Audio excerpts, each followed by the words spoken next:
Success जीवन JCC channel में आप सभी विद्यार्थियों का पुनः स्वागत है। आज से हम लोग क्लास 12th के बैच में समाकलन पाठ की शुरुआत करने जा रहे हैं। जैसा कि आप लोग को ज्ञात है, क्लास 12th के सिलेबस मैथ्स के सिलेबस में सबसे टफ अगर कोई चैप्टर है तो ये आपका इंटीग्रेशन है। आइए आज से हम लोग उस चैप्टर की शुरुआत करते हैं बिल्कुल सरल भाषा में, जिससे आप लोग आसानी से हर चीज को अच्छे तरीके से समझ सकें। चलिए इस चैप्टर को क्या करते हैं, शुरू करते हैं। देखिए गौर कीजिएगा, सारे बच्चे लोग ध्यान दीजिएगा। चैप्टर है, इसका नाम है क्या, इंटीग्रेशन।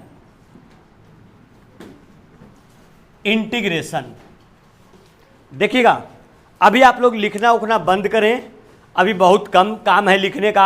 आज के बैच में स्पेशली आज के बैच में मेनली समझना है और उसके ऊपर चर्चा हम लोग करेंगे।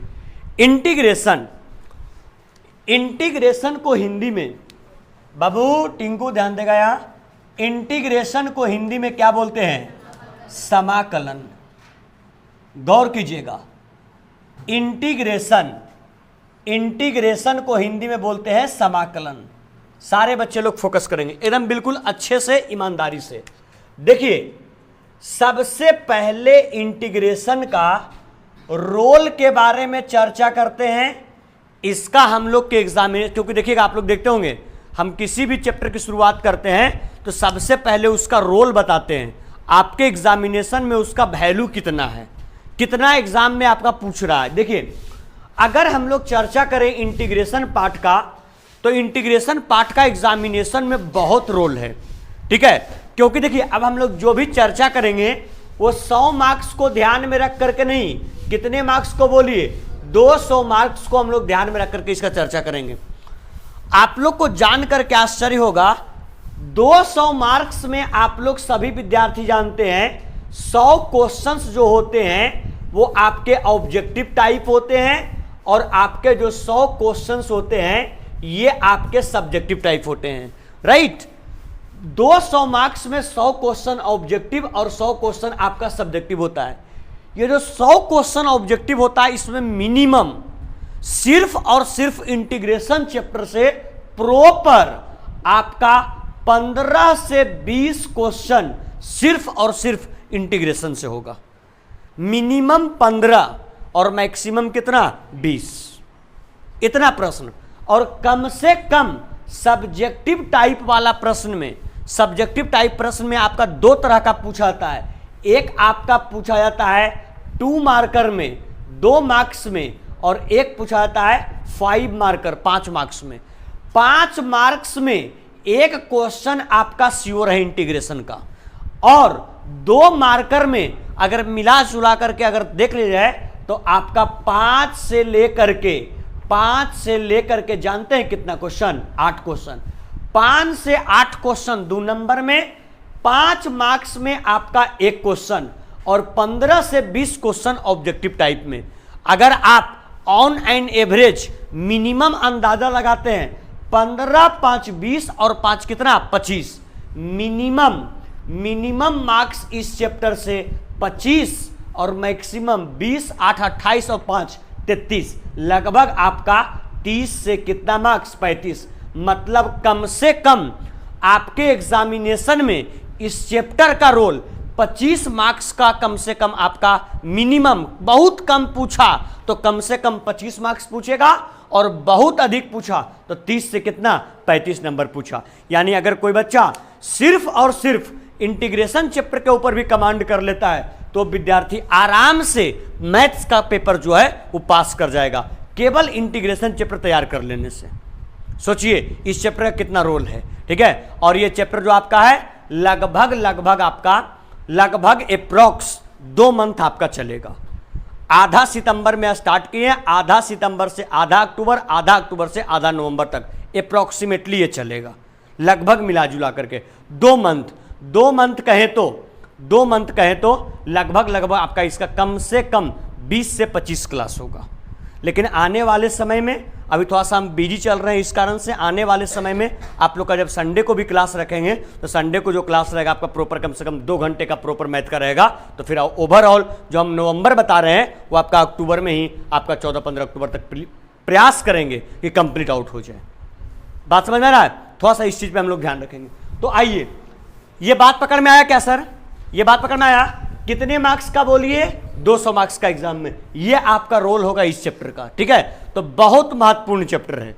अगर यहां से 25 से 30 मार्क्स पूछ रहा है, जो बच्चा सिर्फ ये बायो लिया है और एक्स्ट्रा में जिसका मैथ्स है, वो विद्यार्थी अगर केवल इंटीग्रेशन पर कमांड कर लिया, ऐसे ही पास आउट हो जाएगा मैथ में, कोई दिक्कत ही नहीं होगा, ठीक है। लेकिन जो बच्चे मैथ्स वाले हैं वो प्रॉपर ढंग से कोशिश करेंगे कि इसके ऊपर कमांड बढ़ा करके रखा जाए। क्लियर? आइए, बिना विलंब का ये आप बच्चे लोग, ये आपका इसका बोर्ड में रोल है। बोर्ड में कैसे पूछा जाएगा, ध्यान दीजिएगा इसका। आइए अब स्टार्ट करते हैं इंटीग्रेशन पार्ट को, गौर कीजिएगा। अब स्टार्ट करते हैं इंटीग्रेशन पार्ट को। देखिए, सबसे पहले अगर इंटीग्रेशन को डिफाइन करना हो, डिफाइन करने का मतलब अगर इंटीग्रेशन का डिफिनेशन देना हो, अगर इंटीग्रेशन का डिफिनेशन देना हो तो इंटीग्रेशन का डिफिनेशन जानते हैं क्या होता है? Integration is the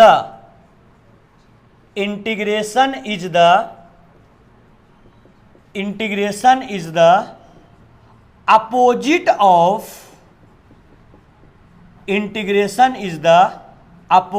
of differentiation. गौर कीजिएगा, मेनली इसको हम लोग साधारण भाषा में कह सकते हैं कि जो समाकलन होता है वो अवकलज का क्या होता है? विपरीत होता है, उल्टा होता है। जो अवकलज होगा उसका विपरीत अगर करेंगे तो वो हम लोग को निकल करके आएगा किस रूप में बोलिएगा? वो हम लोग को निकल करके आएगा समाकलन के रूप में। तो अवकलज को अगर उल्टा करते हैं तो वो निकल करके आएगा किस रूप में? समाकलन के रूप में। तो ये आपका डिफिनेशन हो गया, परिभाषा हो गया किसका बोलिए? इंटीग्रेशन का। अगर हम लोग बात करें इंटीग्रेशन के साइन का, SIGN, अगर इंटीग्रेशन के साइन का बात करते हैं, साइन कहने का मतलब इसका नोटेशन कैसे होता है, तो इंटीग्रेशन का साइन नोटेशन जो आपका होता है, ये जो आपका दिख रहा है, ये ठीक है, ये साइन जो आपका होता है ये किसका होता है बोलिए? इंटीग्रेशन का होता है। ये जो साइन आपको दिख रहा है ये साइन इंटीग्रेशन का होता है, इसको आपको ध्यान में रखना पड़ेगा, ठीक है। तो ये साइन किसका? इंटीग्रेशन। और जो इंटीग्रेशन आपका होता है वो क्या होता है बोलिए? अपोजिट होता है। किसका अपोजिट होता है? डिफरेंशिएशन का। बात समझ में आया? चलिए, तो सबसे पहले इंटीग्रेशन को डिफाइन कर लिए। पॉइंट नंबर सेकंड, इंटीग्रेशन का साइन, चिन्ह किस प्रकार का होता है, वो चिन्ह का भी हम लोग चर्चा कर लिए। अब आइए इंटीग्रेशन के भाग के बारे में चर्चा करते हैं। इंटीग्रेशन कितने प्रकार के होते हैं? तो देखिए, सबसे पहले अभी हम लोग सारे बच्चे देख रहे हैं कि इंटीग्रेशन को अंग्रेजी में क्या बोलते हैं? समाकलन। हिंदी में क्या? समाकलन। और इसको अंग्रेजी में क्या बोलते हैं? अंग्रेजी में इसको बोलते हैं इंटीग्रेशन। थोड़ा सा आप लोग सारे विद्यार्थी गौर करेंगे, हिंदी में बोलते हैं समाकलन और अंग्रेजी में बोलते हैं इंटीग्रेशन। अगर हम लोग इसके भेद की बात करें, इसके पार्ट्स की बात करें कि इंटीग्रेशन कितने प्रकार के होते हैं, तो जानते हैं सर, इंटीग्रेशन जो आपका मेनली होता है, वो इंटीग्रेशन मेनली 2 प्रकार का होता है। कितने प्रकार का? 2 प्रकार का। नंबर फर्स्ट जिसको हम लोग बोलते हैं, जानते हैं क्या? नंबर फर्स्ट जिसको हम लोग बोलते हैं अनिश्चित समाकलन। क्या बोलते हैं बोलिए? अनिश्चित समाकलन। तो जो नंबर फर्स्ट प्रकार होता है इसका समाकलन का, ये इंटीग्रेशन का, उसको बोलते हैं अनिश्चित समाकलन। इसको बोलते हैं इनडिफिनिट इंटीग्रेशन। अनिश्चित समाकलन को सर अंग्रेजी में बोलते हैं इनडिफिनिट इंटीग्रेशन और इसको हिंदी में बोला जाता है अनिश्चित समाकलन। देखिएगा, अनिश्चित समाकलन हिंदी में और इसको अंग्रेजी में बोलते हैं इनडिफिनिट इंटीग्रेशन। नंबर जो आपका सेकेंड पार्ट होता है, नंबर जो आपका सेकेंड पार्ट होता है, इस सेकेंड पार्ट को बोला जाता है, जानते हैं क्या? सेकेंड पार्ट को आपका बोला जाता है निश्चित समाकलन। कौन सा समाकलन? निश्चित समाकलन। और निश्चित समाकलन को अंग्रेजी में बोलते हैं, जानते हैं क्या? इसको बोलते हैं डिफिनिट इंटीग्रेशन। क्या बोलते हैं सर? बोलिए। Definite integration. निश्चित समाकलन को बोलते हैं डिफिनिट इंटीग्रेशन और अनिश्चित समाकलन को बोलते हैं इनडिफिनिट इंटीग्रेशन। आइए, जिस प्रकार से हम लोगों ने समाकलन को सबसे पहले परिभाषित किया, उसी प्रकार से अनिश्चित समाकलन को भी परिभाषित करते हैं। और किसको बोलिए? अनिश्चित समाकलन को भी परिभाषित करते हैं और निश्चित समाकलन को भी परिभाषित करते हैं। दोनों का रियल मतलब होता क्या है समझिएगा। देखिए, अगर निश्चित समाकलन को देखते हैं, तो सबसे पहले इसमें कह सकते हैं कि निश्चित समाकलन किसे कहते हैं। तो अगर निश्चित समाकलन का हम लोग को डिफिनेशन लिखना हो जाए, तो इसमें सिंपल कह सकते हैं use of limit. Use of क्या बोलिए? लिमिट।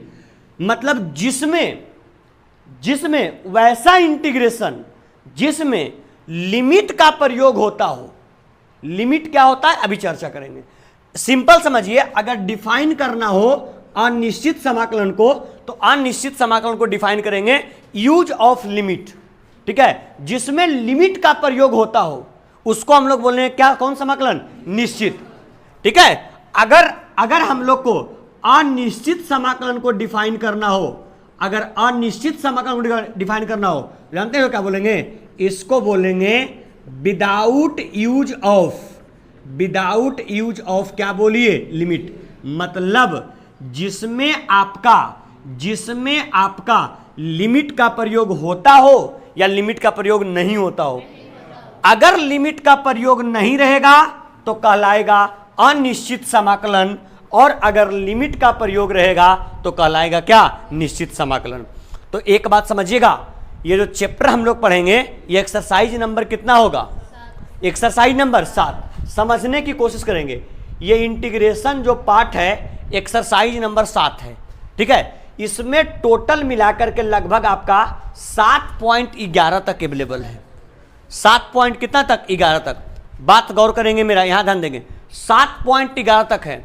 7.11 तक में 7.1 से लेकर के 7.1 से लेकर के और आपका लगभग 7.7 तक जो आपका क्वेश्चन हम लोग देखेंगे, वो देखेंगे अनिश्चित समाकलन का।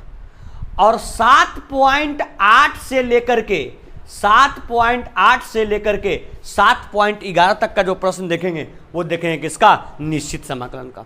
तो एक बात समझिएगा, स्टार्टिंग का जिस विद्यार्थी का कमांड 7.1 से लेकर के 7.7 तक जिस विद्यार्थी का कमांड बेस्ट होगा, उसको ये 3 एक्सरसाइज कंप्लीट करने में टाइम नहीं लगेगा। और जानते हैं ये 3 एक्सरसाइज को कंप्लीट करने में कितना टाइम लगेगा? मैक्सिमम, अधिकतम से अधिकतम जानते हैं कितना क्लास? 1 क्लास लगेगा मैक्सिमम। सर ऐसा क्यों? क्योंकि इसका जितना कंसेप्ट होता है, सारा का सारा कंसेप्ट हम लोग ऑलरेडी यहां पढ़ चुके होते हैं। सिर्फ यहां पर जाकर के उसमें लिमिट का यूज करना होता है। बात समझ में आया? तो इसके ऊपर हम लोग को ज्यादा फोकस करना, और इसे पढ़ाने में, ये 7.1 से 7.11 तक पढ़ाने में कम से कम आपका 20 से 25 क्लास आपका लगेगा।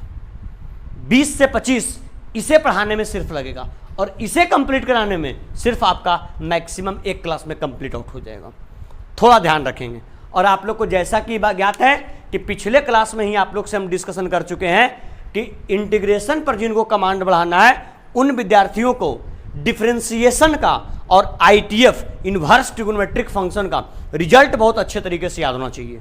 अगर वो रिजल्ट याद है, रिजल्ट ध्यान में है, तो समस्या किसी प्रकार का नहीं होने जा रहा है। और अगर रिजल्ट ध्यान में नहीं है आईटीएफ का, डिफरेंशिएशन का, तो बड़ा समस्या पैदा होने वाला है। बात समझ में आया? तो टोटल आपका 11 एक्सरसाइज आपके बुक में है। 11 में 8 आपका, 7 से 8 आपका इनडिफिनिट का है, और बाकी 3 आपका किसका है? डिफिनिट का। थोड़ा सा ध्यान रखेंगे। और कैसे होगा क्या होगा अभी थोड़ा डिस्कस करते हैं। देखिए सर आइए, जब यहां तक देख लिए तो यहां तक देखने के बाद हम लोग क्या बोलते हैं, ये अनिश्चित समाकलन। अनिश्चित समाकलन क्या हो गया बोलिए, यूज ऑफ लिमिट की विदाउट यूज ऑफ लिमिट, जिसमें लिमिट का प्रयोग होता नहीं है। जिसमें लिमिट का प्रयोग नहीं होगा इसका मतलब इसमें इंटीग्रेशन जो होगा सिर्फ और सिर्फ आपका इस प्रकार का होगा। ये जो आप देख रहे हैं सिर्फ और सिर्फ ये जो आप देख रहे हैं यही इसका इंटीग्रेशन हो जाएगा। कह सकते हैं ये जो आपका हो गया ये इसका एग्जाम्पल्स हो गया। इंटीग्रेशन सिंपल ऐसे रहेगा। लेकिन अगर बात करते हैं निश्चित समाकलन का, तो निश्चित समाकलन में अगर इसके एग्जाम्पल की चर्चा करें, देखिए इसका इंटीग्रेशन कैसे होगा, इस प्रकार का होगा। ठीक है, और कोई संख्या आपका यहां एक संख्या रहेगा और एक संख्या आपका यहां रहेगा। जानते हैं सर, इस प्रकार से अगर रहेगा तो इसको हम लोग बोलते हैं यूज ऑफ क्या, लिमिट। ये जो आपका ए और बी जो दिख रहा है यही आपका ए और बी क्या है, लिमिट है। लिमिट में ध्यान दीजिएगा, जो सबसे ऊपर है, सबसे ऊपर है, इसको क्या बोलेंगे बोलिए, क्या बोलते हैं, इसको क्या बोलते हैं हिंदी में, क्या बोलेंगे, इसको बोलेंगे हिंदी में कौन सीमा, उच्च सीमा। कौन सीमा, उच्च सीमा। और इसको क्या बोलेंगे, गुड। इसको हम लोग बोलेंगे कौन सीमा, बोलिए कौन सीमा, इसको हम लोग बोलेंगे निम्न सीमा। तो जो ऊपर रहेगा उसको कौन सीमा, उच्च सीमा, और जो नीचे रहेगा उसको निम्न सीमा। जो ऊपर है उसको उच्च सीमा, तो इसको अंग्रेजी में बोलते हैं कौन सा, लिमिट, अपर लिमिट। और जो नीचे है इसको अंग्रेजी में बोलेंगे कौन सा, लिमिट, लोअर लिमिट। तो देखिए सर, सबसे पहले ध्यान दीजिएगा, अगर अनिश्चित समाकलन है, अनिश्चित समाकलन है तो इसमें सिंपल लिमिट रहेगा, सिंपल इंटीग्रेशन रहेगा। और अगर निश्चित समाकलन है तो इसमें इंटीग्रेशन तो होगा ही, आपका जो ऊपर वाला पार्ट होगा वो कहलाएगा कौन लिमिट, अपर लिमिट। कौन लिमिट, अपर लिमिट। बताइए, अपर लिमिट का यू, अपर का यू और लिमिट का क्या, एल, इसलिए इसको हम लोग कहेंगे कौन, L, U L, upper limit. और अगर आपका निम्न सीमा हो तो निम्न सीमा को क्या बोलेंगे, एल एल, मतलब कौन लिमिट, लोअर लिमिट। सर अगर हम लोगों को, बच्चे लोग ध्यान देना, अगर हम लोगों को लिमिट क्या करना आ जाए, सॉल्व करना, लिमिट सॉल्व करना, मतलब लिमिट को अगर हम लोग को हल करना आ जाए तो इसको हल कैसे करेंगे, इसको हल करते हैं कैसे, बोलिए गुड। इसको हल करते हैं अपर लिमिट, अपर लिमिट और माइनस कौन सा लिमिट। जब लिमिट को सॉल्व करने की बारी आ जाए तो लिमिट को हम लोग सॉल्व करते हैं कैसे, upper limit minus lower limit. मतलब अपर लिमिट मतलब कौन सीमा, आपका उच्च सीमा, और माइनस कौन सीमा, निम्न सीमा। उच्च सीमा और माइनस कौन सीमा, निम्न सीमा। अगर हम लोग को लिमिट को हल करना आ जाए तो लिमिट को हल करेंगे उच्च सीमा माइनस निम्न सीमा। तो क्या ये लिमिट के बारे में टोटल आपको जानकारी प्राप्त हुआ? अरे जानकारी प्राप्त हुआ तो लिमिट को कितने भाग में बांट के पढ़ेंगे? अरे कितने भाग में? पहला अनिश्चित, दूसरा निश्चित। पहला अनिश्चित, दूसरा निश्चित। अनिश्चित में किसी भी प्रकार के सीमा का प्रयोग नहीं होगा। इसलिए जानते हैं जब अनिश्चित समाकलन को जब हम लोग क्या करते हैं, जब हम लोग अनिश्चित समाकलन को क्या करते हैं, सॉल्व करते हैं, तो इसका जो रिजल्ट अप्लाई करते हैं, रिजल्ट में फंक्शन के साथ क्या जोड़ते हैं? बोलिए, फंक्शन के साथ क्या जोड़ते हैं? सी। और यहां पर वेयर कह सकते हैं, जहां यहां पर जो आपका सी होता है, इसी सी को बोलते हैं कौन सा? इसको हम लोग बोलते हैं इंटीग्रेशन क्या? कांस्टेंट, जिसको हिंदी में बोलते हैं समाकलन। समाकलन नियतांक, इसको बोलते हैं कौन नियतांक? समाकलन नियतांक। बात समझ में आया? तो देखिए सर, यहां पर एकदम बिल्कुल आप लोग डिटेल से समझने की कोशिश करेंगे। बताइए, आइए ऊपर से क्या किसकी चर्चा कर रहे हैं? इंटीग्रेशन। किसकी? इंटीग्रेशन। इंटीग्रेशन को कैसे डिफाइन करेंगे? Integration is the opposite of differentiation. Integration जो होगा वो डिफरेंशिएशन का क्या होगा? अपोजिट। चलिए बिना विलंब का आप लोग लिख लीजिए।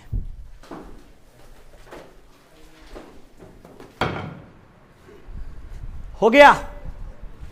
लिख लिए?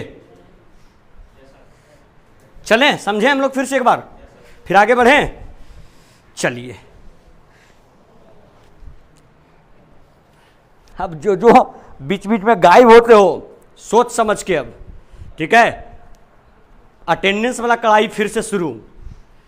अरे पीटे और 2-4 दिन तक दर्द नहीं रहे तो काहे ले, ठीक है। अलग नहीं, ऐसे भी कुछ इतना दुबला पतला आदमी कितना कस के मार सकते हैं? कितना कस के मार सकते हैं बताओ? चलिए आप लोग घबराइएगा नहीं, इसका प्रयोग मारने के लिए नहीं करते हैं, खाली समझाने के लिए। देखिएगा, आइए चैप्टर का नाम क्या है बोलिए? इंटीग्रेशन। गौर कीजिएगा, एक बार फिर से समझाते हैं, समझिएगा। इंटीग्रेशन को हिंदी में समाकलन, इसको हमने डिफाइन करवाया। Integration is the opposite of क्या? डिफरेंशिएशन। ये डिफरेंशिएशन का क्या होता है? अपोजिट। जो डिफरेंशिएशन का अपोजिट होता है वही क्या कहलाता है? इंटीग्रेशन। क्या कहता है? इंटीग्रेशन। इंटीग्रेशन का ये क्या हो गया बोलिए? साइन हो गया। इस प्रकार का चिन्ह होता है। इंटीग्रेशन को हिंदी में क्या बोलते हैं? समाकलन। इंटीग्रेशन कितने प्रकार के? समाकलन कितने प्रकार के? 2। पहला और दूसरा निश्चित। अनिश्चित के मतलब सीधा समझना, अनिश्चित के मतलब सीधा समझना जिसमें लिमिट का प्रयोग नहीं होता हो, और जिसमें लिमिट का प्रयोग होता है उसको क्या? निश्चित। लिमिट में भी कितने प्रकार का? 2। एक जो ऊपर उसको अपर लिमिट, और जो नीचे उसको लोअर लिमिट। अपर लिमिट को यूएल, लोअर लिमिट को एलएल। अरे अपर लिमिट को यूएल और लोअर लिमिट को एलएल। इसको सॉल्व करने का तरीका upper limit minus lower limit, मतलब उच्च सीमा माइनस निम्न सीमा। लेकिन जब अनिश्चित समाकलन को सॉल्व करेंगे तो अनिश्चित समाकलन में सिंपली फंक्शन, जो फंक्शन रहेगा, जो फलन रहेगा, उसके बाद सिंपली क्या जोड़ेंगे? सी। और जो सी होगा उसको हम लोग कहेंगे कौन नियतांक? समाकलन नियतांक। कौन नियतांक बोलेंगे? समाकलन। समाकलन नियतांक जो होगा वो आपका समाकलन के अंतिम में क्या हो जाएगा? जुट जाएगा। क्या सर ये समाकलन नियतांक डिफिनिट में भी जुटेगा? बिल्कुल भी नहीं, क्योंकि उसमें मालूम है कि अपर लिमिट क्या है और लोअर लिमिट क्या है। Any problem? बढ़े आगे। चलिए आप लोग कॉपी में हेडिंग दीजिएगा। आइए सबसे पहले इसका रिजल्ट का चर्चा करेंगे। कॉपी में हेडिंग दीजिएगा, एक तरफ डिफरेंशिएशन और एक तरफ इंटीग्रेशन। जल्दी से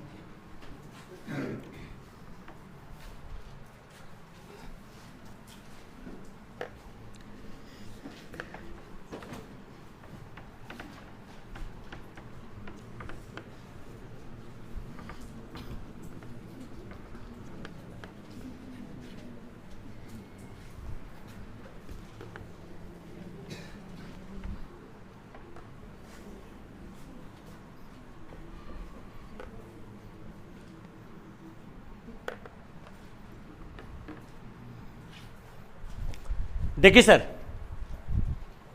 यहां गौर करेंगे, यहां ध्यान दो। एक अभी कोई लिखेगा नहीं, पहले समझेंगे। यहां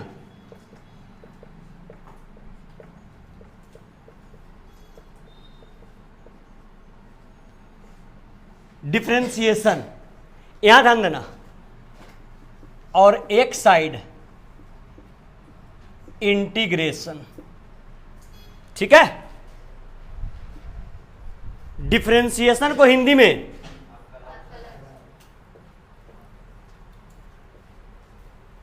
अवकलज। देखिएगा ये भी रिवाइज हो जाएगा। लिखना बंद, समझना स्टार्ट। पहले समझिएगा, डिफरेंशिएशन और इंटीग्रेशन।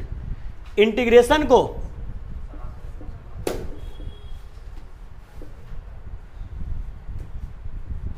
ठीक है, आइए बाबू सबको यहां देखना, यहां गौर करना। नंबर फर्स्ट आप लोगों को हमने बताया differentiation x to the power n का, वो भी किसके सापेक्ष? x के सापेक्ष। याद है? अगर x to the power n का डिफरेंशिएशन करना था x के सापेक्ष, तो आपको शायद याद होगा हम बताए थे कि पावर आता है कहां, गुना में, पावर गुना में, और एक पावर घट जाता है। मतलब differentiation x to the power n का पूरा रिवाइज हो जाएगा। Differentiation x to the power का n का होता है x to the power n का x पावर n, पावर आता है कहां, गुना में, और एक पावर क्या होता है, घट जाता है। Result number first, result number first ये आपका किसका होता है बोलिएगा, डिफरेंशिएशन का। याद है क्या? इसी का सब्स्टिट्यूट, इसी का सब्स्टिट्यूट हम लोग किस बात पर चर्चा किए थे, गौर कीजिएगा। देखिए सब्स्टिट्यूट कौन था? अगर x का डिफरेंशिएशन x के सापेक्ष 1 के बराबर, यस या नो? अगर डिफरेंशिएशन x स्क्वायर का हो x के सापेक्ष 2x के बराबर, बहुत अच्छा। अगर डिफरेंशिएशन x के क्यूब का हो किसके सापेक्ष, x के सापेक्ष 3x स्क्वायर के बराबर। अगर डिफरेंशिएशन हो किसका, रूट x का, किसके सापेक्ष, x के सापेक्ष, गुड, 1/2 रूट x। और डिफरेंशिएशन हो किसका बोलिए, क्यूब रूट x का, वो भी किसके सापेक्ष, x का। क्या बताए थे, 1/3 इंटू x पर पावर 2/3 था ना, और था ना 1/3 गुने x पावर 2/3। ये जितने भी रिजल्ट्स थे, number 1, number 2, number 3, number 4, number 5, इसी रिजल्ट का, रिजल्ट नंबर फर्स्ट का ही आपका ये सब्स्टिट्यूट के रूप में आए थे। रिजल्ट नंबर फर्स्ट का ही है जो आपका ये दिख रहा है नंबर 6, ये 6 जो था आपका रिजल्ट नंबर फर्स्ट का ही सब्स्टिट्यूट था, और इसी का प्रयोग करके हम लोगों ने इसको हल करके निकाला था। यस या नो? अरे यस या नो? देखिए सेम एज, ये चर्चा तो था डिफरेंशिएशन का, सेम एज अगर इंटीग्रेशन में चलते हैं, गौर कीजिएगा। डिफरेंशिएशन वाले कंसेप्ट को याद रखिए। अगर x to the power n का डिफरेंशिएशन पावर गुना में, पावर क्या में, गुना में, और एक पावर घट जाता है, तो क्या हम लिखवाए डिफरेंशिएशन में, ये integration is the opposite of differentiation. अगर इसमें पावर गुना में और डिफरेंशिएशन का उल्टा इंटीग्रेशन है, तो अगर इसमें पावर गुना में तो इंटीग्रेशन में पावर भागा में। डिफरेंशिएशन में एक पावर घटता है, अगर डिफरेंशिएशन का अपोजिट इंटीग्रेशन है तो उसमें एक पावर क्या होगा, बढ़ेगा। क्या होगा, बढ़ेगा। आइए sir, result number first integration का, किसका, ये हो गया इंटीग्रेशन का चिन्ह, किसका, x to the power n का, किसके सापेक्ष, x के सापेक्ष। चर्चा करें क्या, क्या बोले, इसमें x to the power n, यह है बेस, यह है पावर, पावर गुना में और एक पावर घट जाएगा, राइट। तो इसमें क्या होगा, सबसे पहले x to the power n में कितना पावर बढ़ेगा, अगर एक पावर बढ़ेगा, यहां देखिए एक पावर घट रहा था, यहां एक पावर क्या होगा, बढ़ेगा। और ये जो पूरा पावर है यहां क्या में आता था, गुना में, यहां क्या में आएगा, n प्लस क्या हो जाएगा, 1। और बोलिए ये निश्चित समाकलन की अनिश्चित, तो अनिश्चित में क्या जोड़ते थे, प्लस सी। अरे प्लस सी, आपका बुक प्लस सी नहीं जोड़ेगा, आपका बुक प्लस के जोड़ता है। क्या जोड़ता है, प्लस के।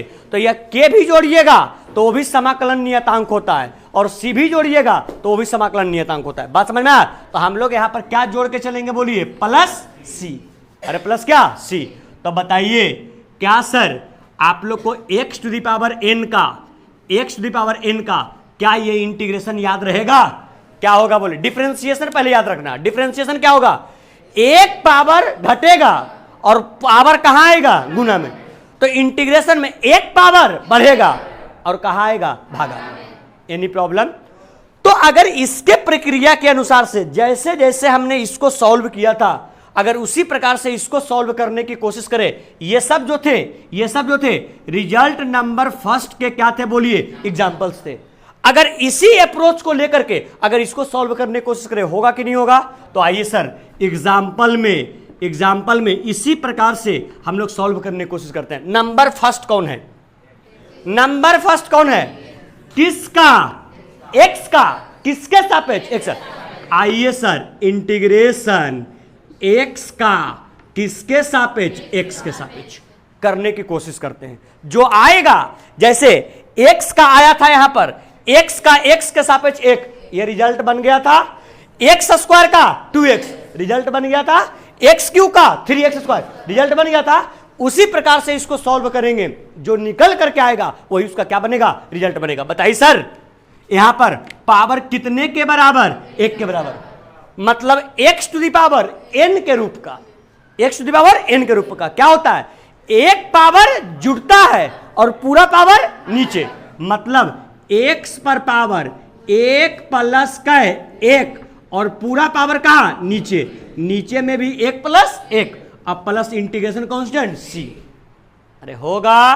बताओ, 1 और 1 2, मतलब हो गया x स्क्वायर बटे 2 प्लस c। सर, आज के बाद इस रिजल्ट को याद रखिएगा। रिजल्ट इंटीग्रेशन किसका? x का किसके सापेक्ष? dx का। क्या हो जाएगा बोलिए? 1 बटे, पहले 1 बटे कांस्टेंट को बोलो, 1 बटे 2 गुने x का square plus integration constant c।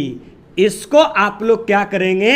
याद रखेंगे। गौर कीजिएगा sir, dx upon dx, x का इंटीग्रेशन 1 के बराबर, लेकिन अगर किसका? x का डिफरेंशिएशन 1 के बराबर, अगर x का इंटीग्रेशन करना हो 1 बटे 2 गुने x square plus c। Any problem? क्या इस प्रकार से जो आपका आगे है, आगे किसका किसका है? एक्स स्क्वायर, तो एक्स स्क्वायर का क्या आप लोग इंटीग्रेशन निकाल लीजिएगा। अरे निकलेगा। अगला फिर क्या होगा? इंटीग्रेशन किसका? एक्स क्यू का किसके सापेक्ष? एक्स का, निकल जाएगा। अगला इंटीग्रेशन किसका होगा? रूट एक्स का किसके सापेक्ष? डी, निकल जाएगा। और अगला इंटीग्रेशन किसका होगा बोलिए? एक्स का कि क्यूब रूट एक्स का? एक्स के सापेक्ष। क्या इसका निकल जाएगा? चलिए, ये चारों को आप लोग क्या काम करिएगा नेक्स्ट क्लास के लिए, क्या में करके आइएगा? होमवर्क के रूप में। जहां तक बनेगा वो ठीक है, चारों कोशिश करिएगा। जहां तक बनेगा वो ठीक है, नहीं बनेगा हम नेक्स्ट क्लास में इसको डिस्कस कर देंगे। Any problem sir? चलिए इसको ईमानदारी से नोट कर लीजिए। उम्मीद करते हैं आप लोग को लेक्चर पसंद आया होगा। ये आप आज इंटीग्रेशन का इंट्रोडक्शन लेक्चर था। नेक्स्ट क्लास में हम लोग मिलेंगे तो विशेष इसके ऊपर चर्चा करेंगे। चलिए, बहुत बहुत धन्यवाद। वीडियो को लाइक करें, अभी तक चैनल को सब्सक्राइब नहीं किया सब्सक्राइब कर लें और अपने आसपास दोस्तों के साथ वीडियो को लिंक को शेयर भी करते रहें। बहुत बहुत धन्यवाद।